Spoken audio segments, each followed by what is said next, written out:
What's up, gang? I wanted to make a real quick video because I know I didn't talk about it in the introduction to measurements video about unit conversion. Now, I mentioned to you that we would be using the standard international system of measurement, and that system of measurement is based off of the metric system. Well, the metric system is actually pretty easy to use when you're converting different units. And basically the way that this works is when we convert units, we are changing a unit that we already have to a different unit. And to do this, we're going to use something called a conversion factor. You can't see that. I'm actually trying to highlight conversion factor. There we go. This is a conversion factor. And a conversion factor is a number that has two different units that allows you to go from one unit to the next. And I'm going to give you a little cheat here. Now, many people have learned a different way of using this. I'm just going to show you the way that I learned. And the way that I learned was a little phrase. And that phrase is called,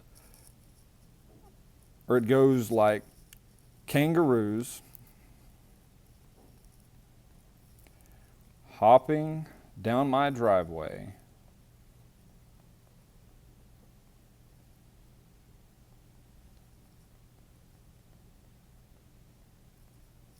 chasing monkeys. A lot of people learned this as King Henry died drinking chocolate milk or something like that. Basically, each word represents a different unit. And in the metric system, for units, each unit is represented with a prefix. Now over here on my little prefix table, I've highlighted all of the ones that we're going to be using the most, and that goes from mega all the way down to nano. And we're going to be converting between a lot of these different units using this little phrase that I've got here. I'm going to show you how to do that. So we have these units that we're using, and I'm going to use kilo. Oh, that looks terrible. So we have kilo, we have hecto, we have deca, we have the base unit, we have deci, centi, and milli. And I'm just pulling this from this table up here. Now, in my little phrase, each word represents a unit. Here, I'm going to spread this out more. Now, each word represents a prefix.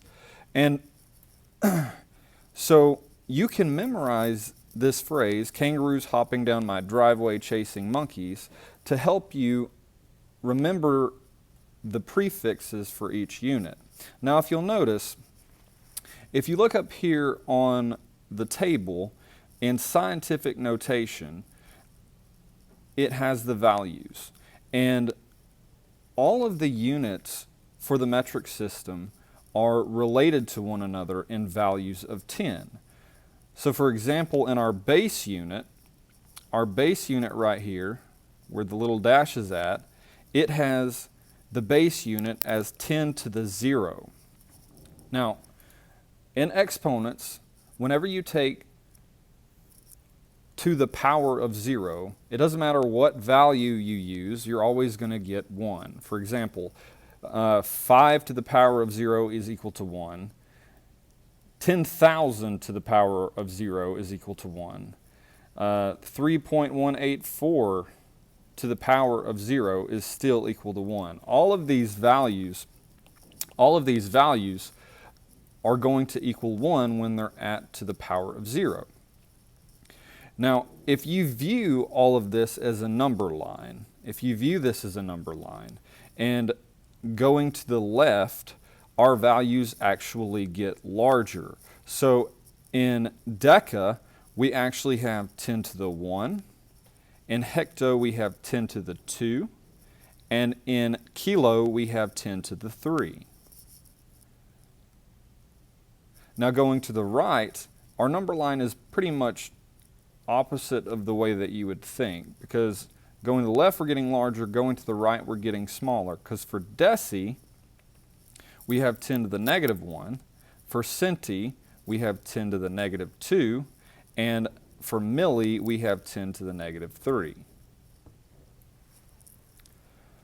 Now, what does this mean? Well, basically, this means that we can use these 10 to their exponents to convert values using conversion factors. Now, a conversion factor is really simple on paper, but it's kind of difficult to understand, and I'm going to show you what I mean. Because if we have let's say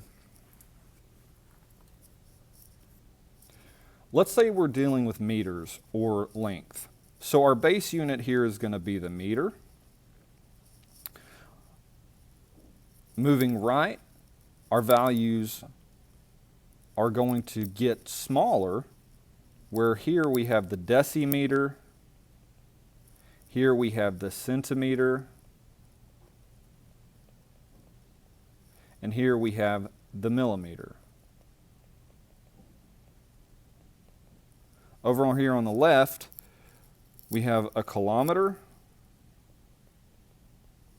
Moving right, we have a hectometer. And here we have a decameter.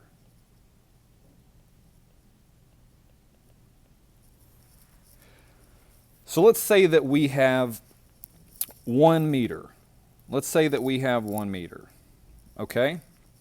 Now, if we have 1 meter, and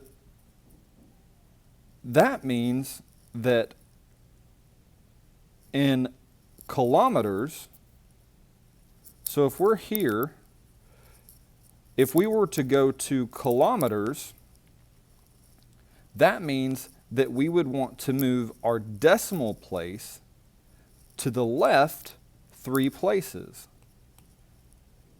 For example, we're having a 1 meter here. We're right here. We're going to move our decimal place 1, 2, 3. Because of all of our values are in values of 10. So our 1 meter is going to be the same as 0.001 kilometers. And all I did there was I said with 1 meter, I moved my decimal place over 3 places, and that's how I got 0.001 kilometers.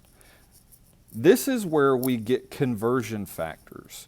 Conversion factors are numbers that have 2 units. That's because here, these units are the same value.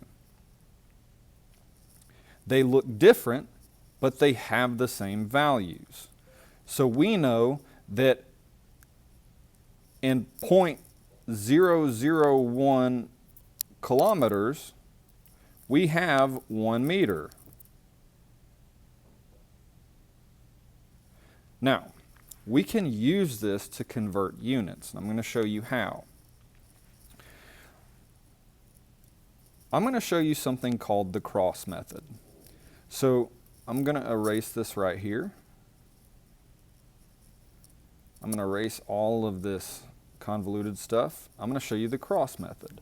Let's say that we have 3.5 meters.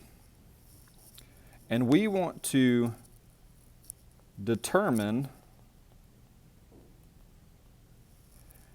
how many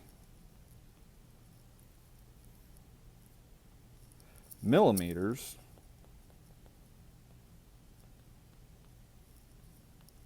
are in 3.5. What is wrong with my writing? 3.5 meters. So we're going to talk about how to solve this. And to solve this, we're going to use something called the cross method. And using the cross method, we take what we have, or what the problem gives us, which is our 3.5 meters.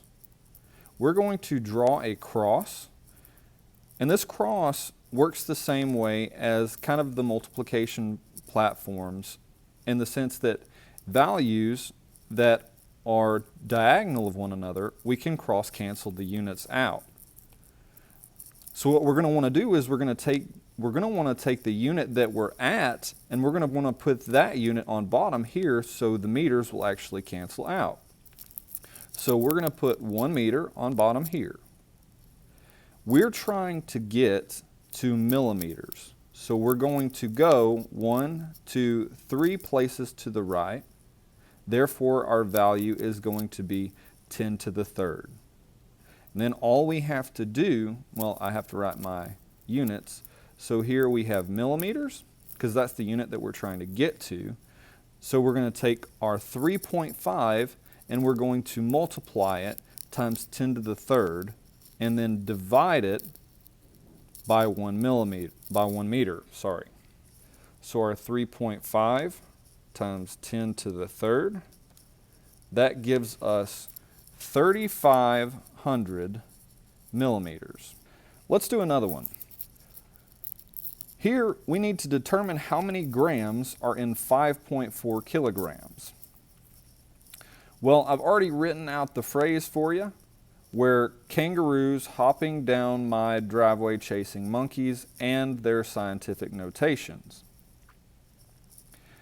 So what we need to do here is we need to go from kilograms to the base unit of grams, all right, which is going to have us move 1, 2, 3 spaces. Just like before with the cross method, we're going to take what the problem gives us, which is 5.4 kilograms.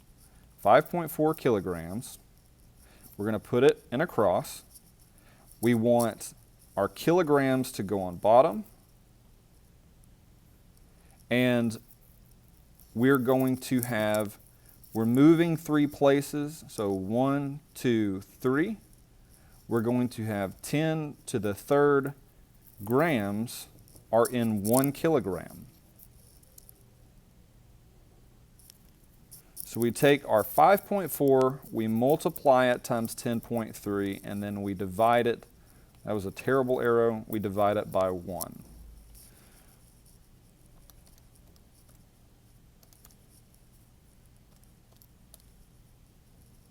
And this gives me a value of 5,400 grams.